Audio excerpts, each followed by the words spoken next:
nothing but against the party. Federal racketeering investigators are looking at Deathrow with a possible RICO case in mind. Critical of Deathrow business methods. A racketeering case against Deathrow. Suge could have been the first black billionaire. They was not scared of Suge Knight. They was terrified of Suge Knight. The reason for all the fear involves the world of this man, the man getting out of the limousine. 6'3", 335-pound Marion Knight, known by the nickname of Suge, short for Sugar. At the age of only 30, and with a lengthy criminal record, including 3 felony convictions, Suge Knight has managed to become one of the most powerful and feared men in the American music industry. You try to play that gangster shit, but we MOB for motherfucking real.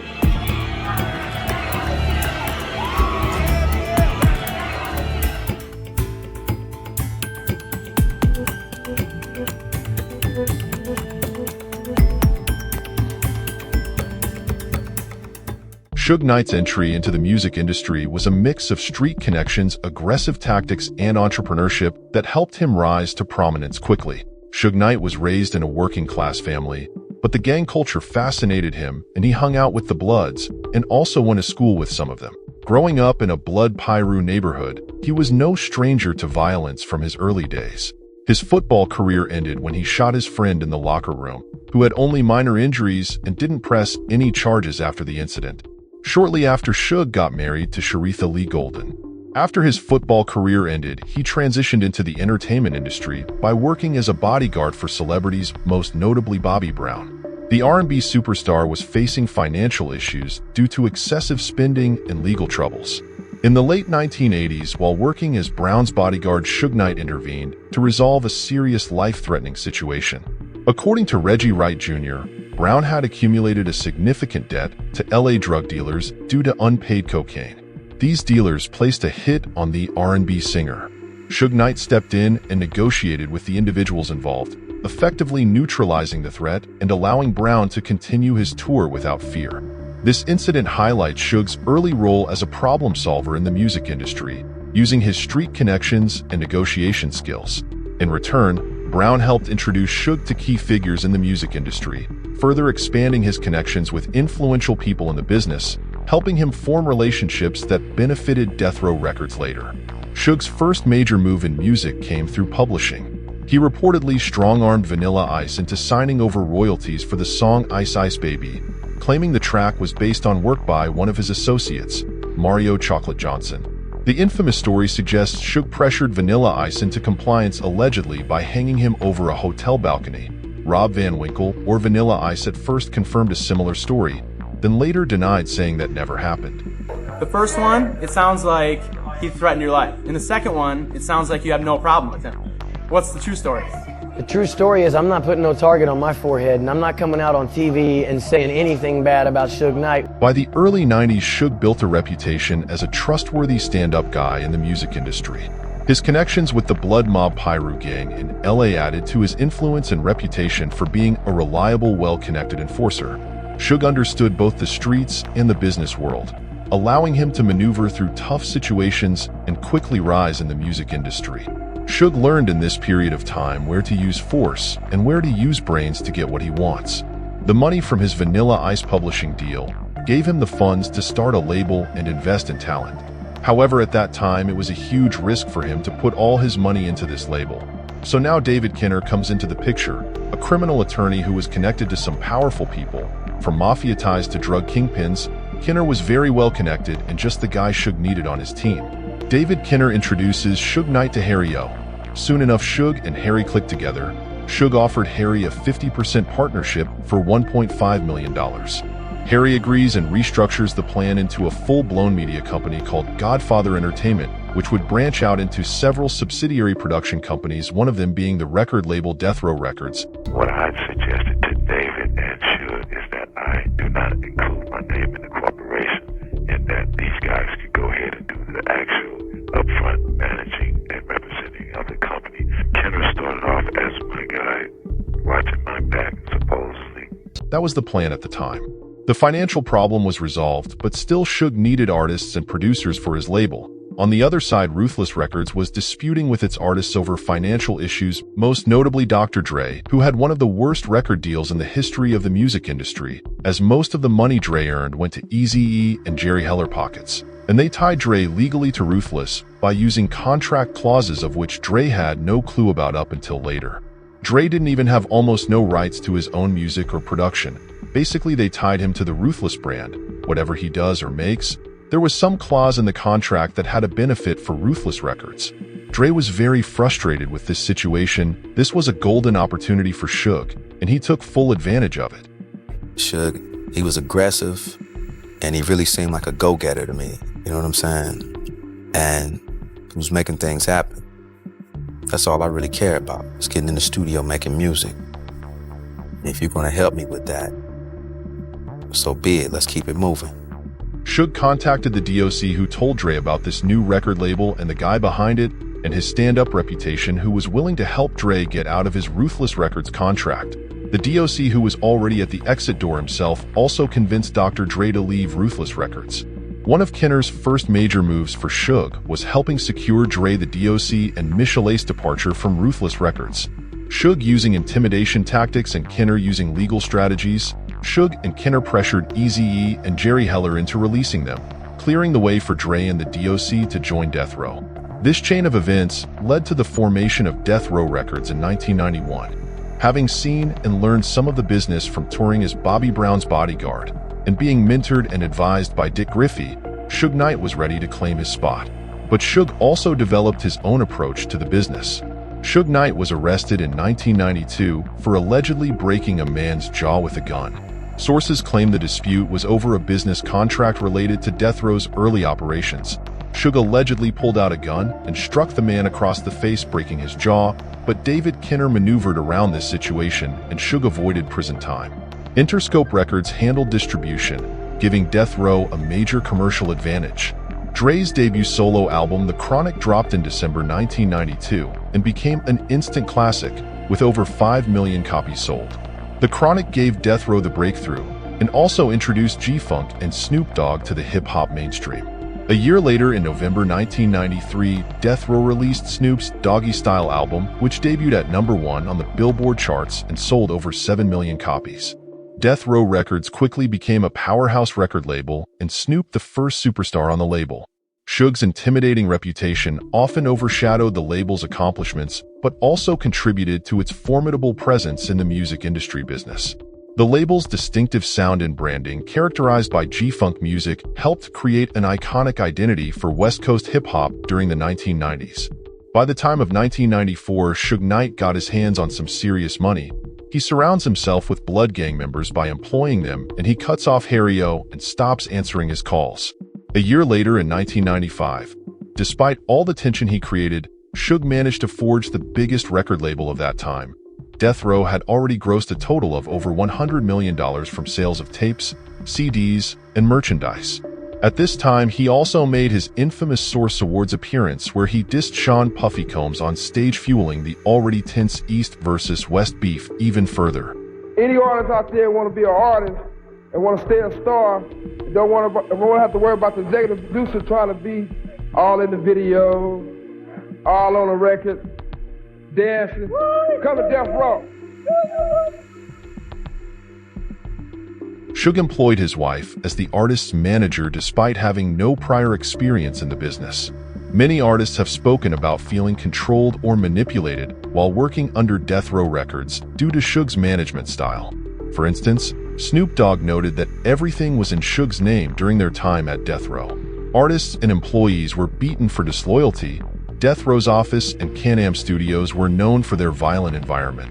The Deathrow office had a soundproof room with iron bars, rumored to be used as a private jail. Some artists thrived under Suge Knight, while others lived in fear. Suge controlled everything with an iron fist. He wanted to take the label to the next level, so he devised a plan for Deathrow to break free from Interscope and distribute its own material. However, before he can do that, Deathrow still needed more power for such a big move. since breaking free from Interscope and Time Warner would be a historic feat by having a fully black-owned power structure in the music industry. Deathrow's power could only grow by more money. To make more money, he needed more stars. And one man who was at that time a superstar in his own right was the clear #1 option for Suge Knight. Deathrow was the juggernaut hip-hop label at the time, and Tupac Shakur was huge in his own right without Deathrow. So Suge wanted Tupac on Deathrow since he clearly saw what Pac was capable of, being a prolific artist gifted with natural charisma, unmatched stage presence, and fierce energy and passion.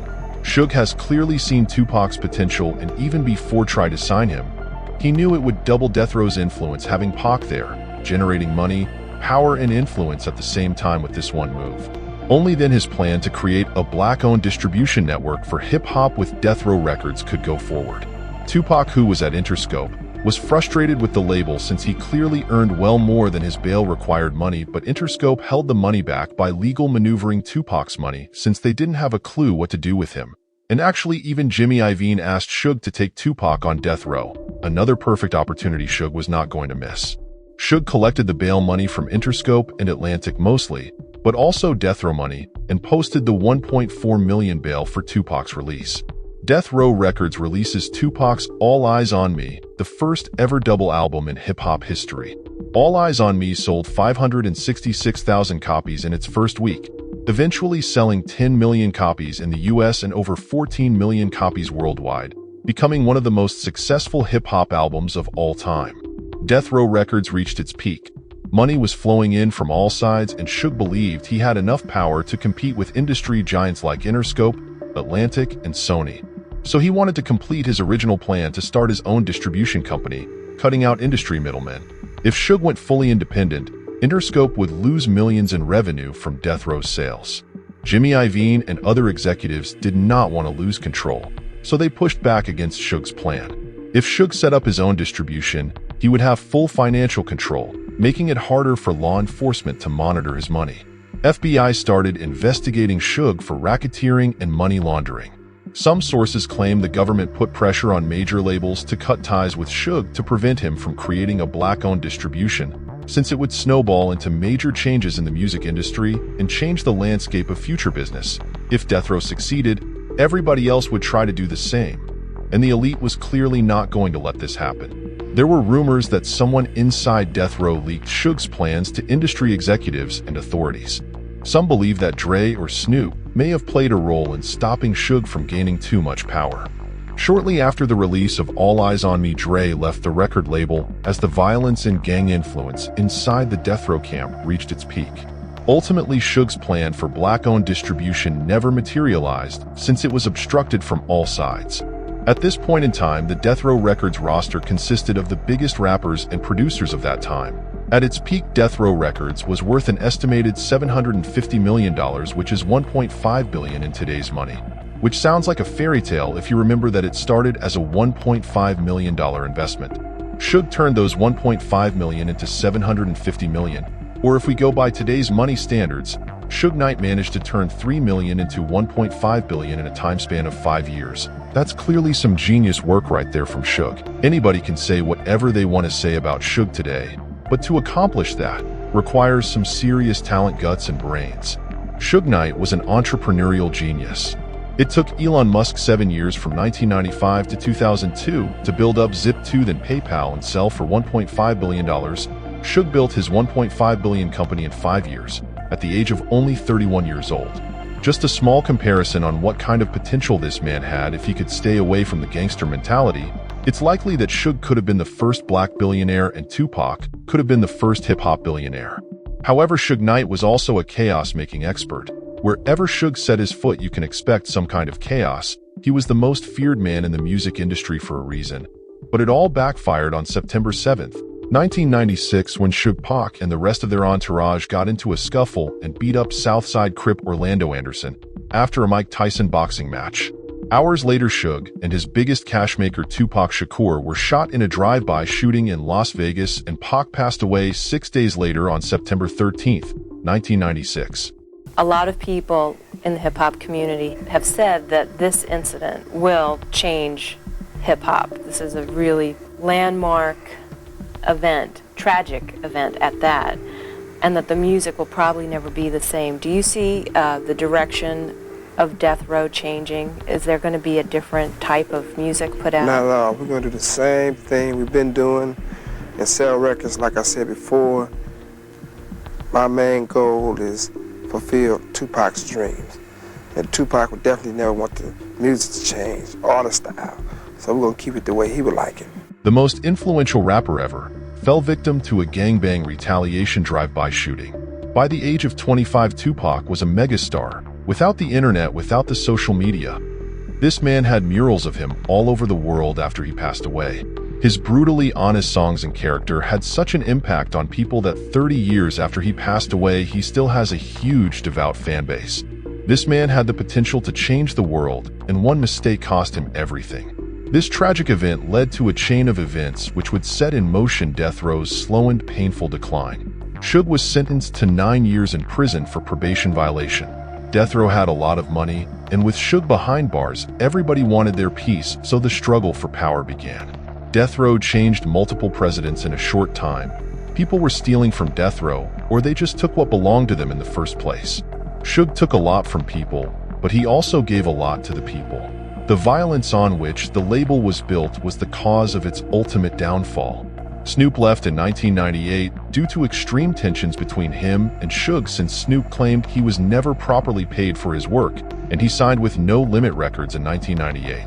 After Suge was granted an early release on August 6, 2001, all the stars from the 90s were gone, and Suge upon his release was still stuck in the 90s, but the world has moved forward.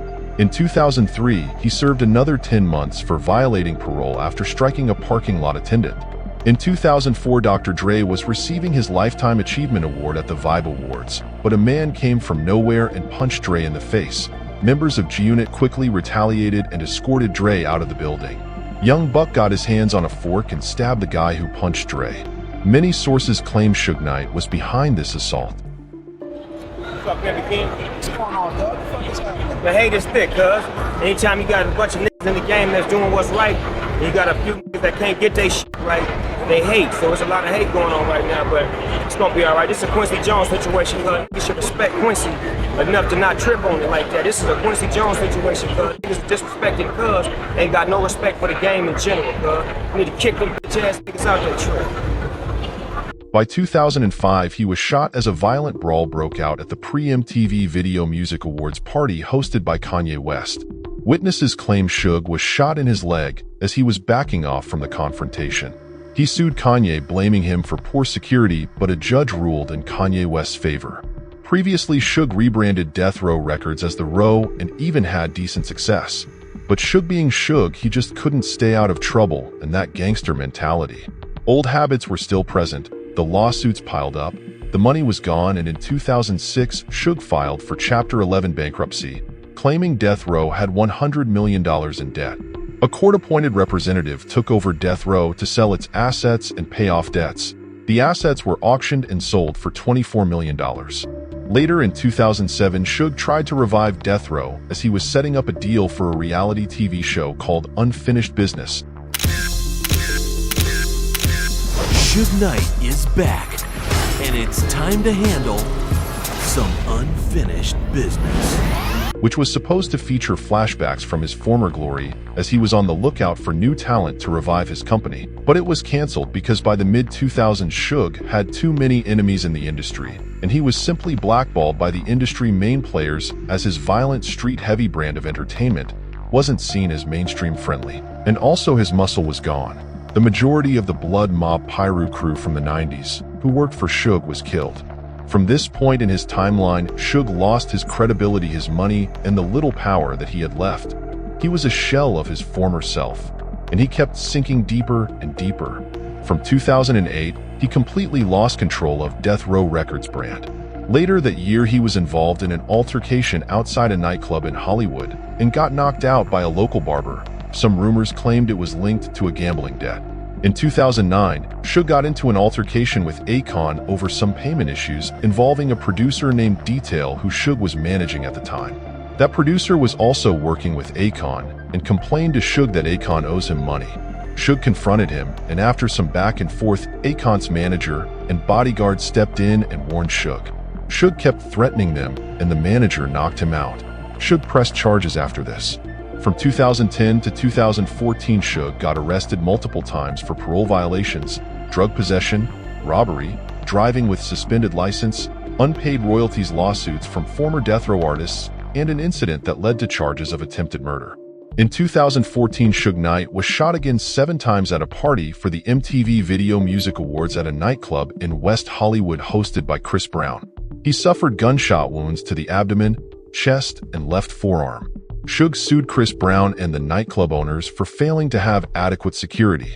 The year 2015 would mark the beginning of the end of Suge's freedom as he went on the set of the Straight Outta Compton movie and demanded to see Dre. Now, according to Reggie Wright Jr., Ice Cube and Dre talked to Suge and told him, "Don't worry, we'll work it out, we'll take care of you," and Suge left the set. Bone Sloan, who was doing security, was not present at that time. So Reggie thinks that Bone was upset for not being there and called Suge to talk about the incident. They got into an argument and Suge ran Bone and Terry Carter over with his truck, killing Terry Carter and injuring Bone. Bone later refused to testify against Suge and even said that his actions killed Terry Carter. Now Suge being broke and unable to pay his lawyers, Suge tried to sell his life rights to the former NBA player Matt Barnes for making documentaries, but it got complicated and the deal never got materialized. Suge pleaded no contest to voluntary manslaughter in the hit-and-run incident involving Terry Carter. He was sentenced to 28 years in prison, 22 years for the manslaughter charge, and an additional 6 years due to being a third-strike offender under California's 3 strikes law. Today, Suge Knight is serving his sentence and runs a podcast from prison called Collect Call with Suge Knight. This long and painful downfall process marked the end of the once most feared man in the music industry. Suge Knight's life is a perfect script for a Hollywood blockbuster. He wrote history one way or another and left undeniable influence on the hip-hop culture. Though his life is often viewed through a lens of controversy surrounding him, it's rarely spoken about his brilliant business side. But he had one major flaw which led to his downfall. His tendency for violence ultimately backfired tenfold back at him and led him all the way to the path of his self-destruction. He lived his life by the street code and he never could split the business from the street side, and he paid in full for that mistake. But still, after everything that happened, no one can't take away from him the fact that Suge Knight is Deathrow Records. The fact that Suge Knight is Deathrow Records. Don't dress me different because I'm in prison. Dress me the same you would address me if I was on the street. Don't dress me different because I'm in prison. Dress me the same you would address me if I was on the street.